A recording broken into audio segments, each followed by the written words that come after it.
We have a few corporations, just really 3 of them, working together, controlling essentially all of the social media market, the platform by which people exercise free speech, and then making it an effort deliberately to take away our free speech rights. Can we call tech censorship a violation of your First Amendment rights? Our free speech rights are unalienable. They cannot rightfully be taken away from us by government or by any other entity. So the First Amendment applies to government and says government can't do this, but no private entity can either. Tyranny is not just government tyranny. Tyranny is any kind of dominating structure that can take away your rights. As the enforcement arm of the government to impose upon our free speech rights, absolutely. Not only is this now a free speech issue, but as you mentioned, this would now become a First Amendment issue.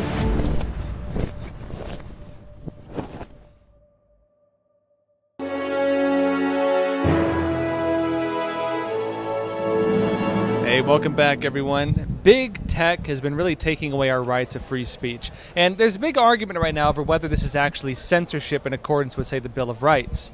Here to talk with us about this is James Taylor. He's president of the Heartland Institute. And James, real pleasure having you on Crossroads. Oh, thank you so much for having me on. So why don't we start with a basic question. Can we call tech censorship a violation of your First Amendment rights? Well, it's not so much a First Amendment issue as it is a free speech issue. Because remember, our free speech rights were not benevolently given to us by the Founding Fathers.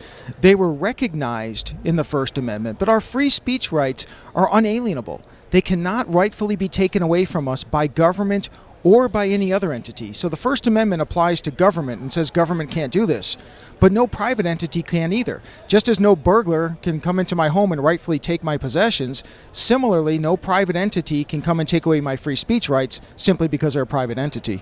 And this is one of the challenges we have, though, which is legally these organizations, I mean, maybe they can't. We'll have to see maybe how these lawsuits turn out, but there's a lot of argument saying that they have the right to choose what they put on their platform and don't put on their platform, but they have such huge monopolies over our ability to communicate that it's very difficult to get around this. Right. These aren't 2 or 3 companies competing to see who can build a better mousetrap, and one does it very well, and we should allow them to reap the fruits of their success.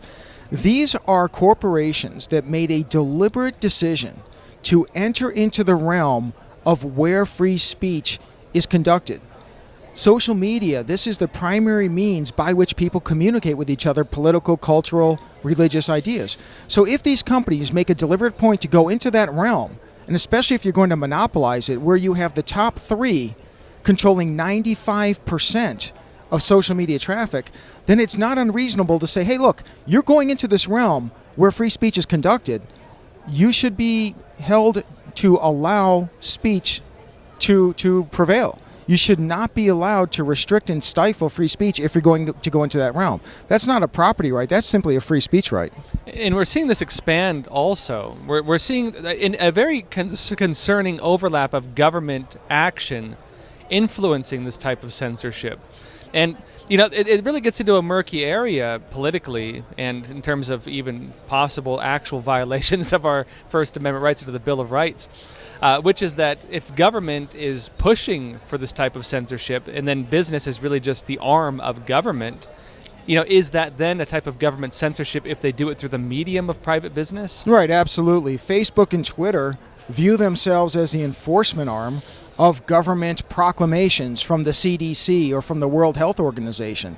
And the Biden administration admits openly that they are in close, constant communication, flagging speech that they want to see removed, certain lines of argument, certain points of view that they want to see taken down, and then also arguing that if someone has been flagged for what they consider to be misinformation, that together all of the giant tech companies should permanently block such users.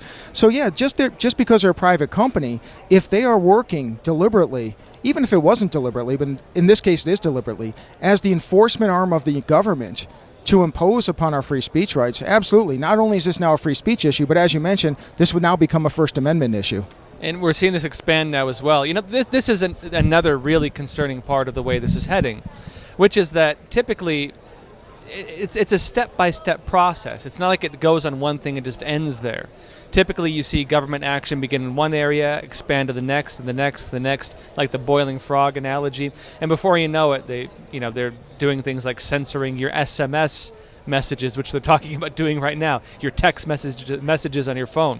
There's talk now about, for example, making phone companies censor your ability to talk about like vaccine policy over your text messages. Right. Yeah, and that's quite frightening. Sometimes people have said, well, it's still a public pronouncement, but now there are arguments being made, there's pressure being applied from including government officials for tech to look into your personal private text messages and therefore censor and potentially block and ban you as a result of that. This is especially pernicious. As I mentioned before, I want to expand upon this. Facebook alone controls 75% of social media traffic, and the top 3 tech companies in this realm control 95%. The top 4 control 98%. So people will say, well, if you don't like it, you can build your own company. Well, first of all, I can't build my own company, but if you want to say in general somebody can, I was sympathetic to that argument until, of course, Parler formed and then was destroyed after it started to mount a successful challenge. There is merely a shell of competition. It's less than 2%, and even they are subject to Facebook, Twitter, etc. The biggest problem here is that we have no other alternative. And those that exist are basically saying we are going to do what the CDC, the World Health Organization, CDC, Centers for Disease Control, and basically what government tells us, we are going to enforce it. That is not free speech in this country. Now, in terms of ways to deal with this, what do we do at this point? Because they do have a monopoly, it's really, there's not a lot of action that's being taken seriously, it seems. Well, there's some lawsuits. But what do people do about this? Great question. And I think the best approach right now, the first thing that should be done but won't be done is that the federal government, Congress in particular, federal legislators will get involved, will make it clear. The big tech companies hide behind Section 230 of the Communications Decency Act. They read it out of context. They apply it out of context. I think Congress should reaffirm that this does not give them blanket approval, blanket authority to censor anything they want. But short of that, because it won't happen, state legislators have the ability, both legally and politically, to create a cause of action that says if you are a tech corporation that has a dominant market share and you censor or block speech from our citizens, then there will be penalties for this, and the penalties can and should be sufficient enough to deter the tech companies from doing it in the first place. But there needs to be a legislative cause of action at the state level to do it, and hopefully our state legislators will step up for the citizens who they represent, who right now cannot communicate freely on the primary means by which people talk with each other in the 21st century. Now, we're seeing an odd kind of shift of political stances on this, because usually it was the Bush-era Republicans who were very much against any kind of intervention against big business, and it was the Bush-era Democrats who were very much against big I mean, they still claim to be against big corporations and billionaires and stuff like this. But the big corporations and billionaires seem to be almost entirely on the side of the new socialist movement, which claims to oppose them. And the conservative side, which is different, I think, from the Republican Party it used to be, is really kind of not very happy with tyrannical government any more than it is tyrannical business. And right.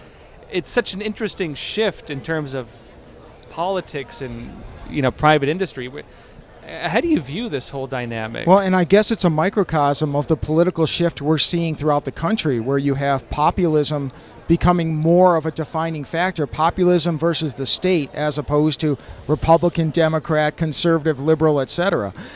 So in this regard, look, myself, I'm more libertarian than I am conservative. I'm kind of in the middle, but I'm more libertarian. I don't have a problem with companies that succeed gaining a large and even a dominant market share. The problem here, though, is that, again, it's not 2 or 3 companies dominating the mousetrap market.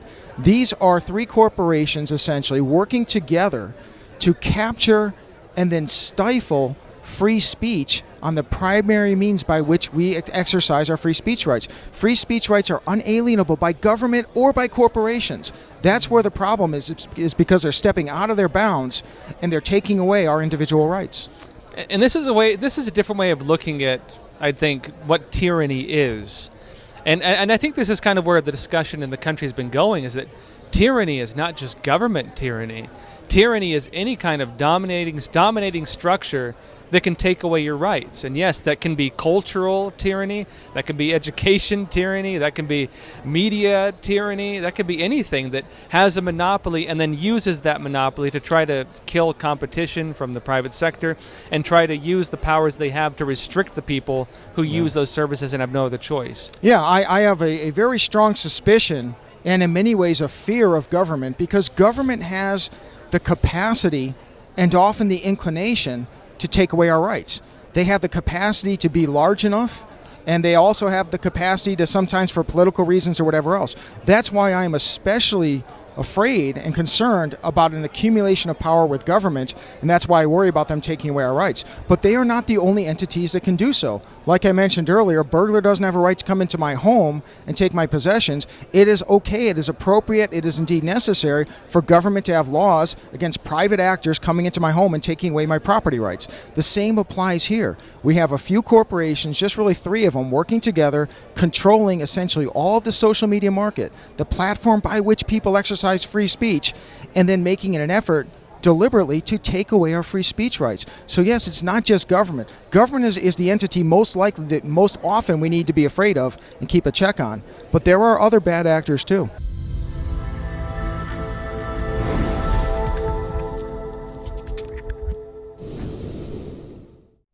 Well, folks, 2 months on now, and we are still totally demonetized by YouTube. But given the situation where we have to censor ourselves if we want to really stay on this platform and make it work, we've decided on something else, which is this.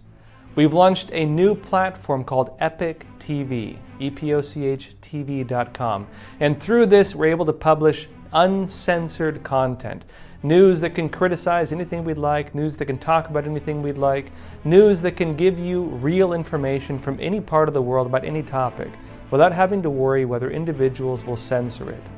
And in this current environment where information is being controlled, where narratives are being controlled, and where anyone who steps outside the boundaries of what is the accepted narrative by the fact checkers, quote unquote, by different big tech organizations, by media organizations, and so on. This is something that we believe is needed for the modern political environment, where people should be able to call things out. People should be able to question things. This is the basis of the Fourth Estate in America. The belief, again, that media should be able to hold government power in check, and that media should be able to inform the public about the issues they should be informed about, because that is the basis of our election system. An informed public making informed decisions. If you control this system of information, you control the political system. And folks, being a media organization, we can't stand for that. And so again, we have created an uncensored platform, Epoch TV. And anyone who wants to support Crossroads or support our broader mission of bringing real news, uncensored news, that's not afraid to stand up for what matters, please check out our website, epochtv.com, EPOCHTV.com. Check out the link below, and folks, please support us there.